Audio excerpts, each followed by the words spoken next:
இன்று நாம் காண இருப்பது நீங்கள் இதுவரை எங்கும் கேட்டிராத மற்றும் பார்த்திராத 2 நாகங்கள் வணங்கிக் கொண்டிருக்கும் அதிசய நரசிம்மர் கோவிலை பற்றிதான்.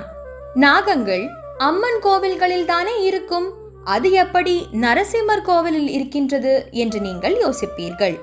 உங்களுக்கு புரியும்படி சொல்ல வேண்டுமென்றால், ஒரு கோவிலில் நாய் வடிவிலோ, சர்ப்பம் வடிவிலோ, பல்லி வடிவிலோ அல்லது தேனி வடிவிலோ ஏதேனும் உயிரினம் பல வருடங்களாக ஒரே இடத்தில் தென்பட்டால் முற்பிறவியில் வரம் வாங்கிக் கொண்டு இப்பிறவியில் கடனை அடைத்து கொண்டிருக்கிறது என்று அர்த்தமாகும்.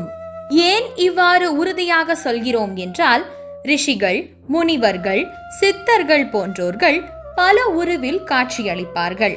அதிலும் அதிகபட்சமாக நாகங்களாக காட்சியளிப்பார்கள். அவ்வாறாகத்தான் இன்று நீங்கள் காண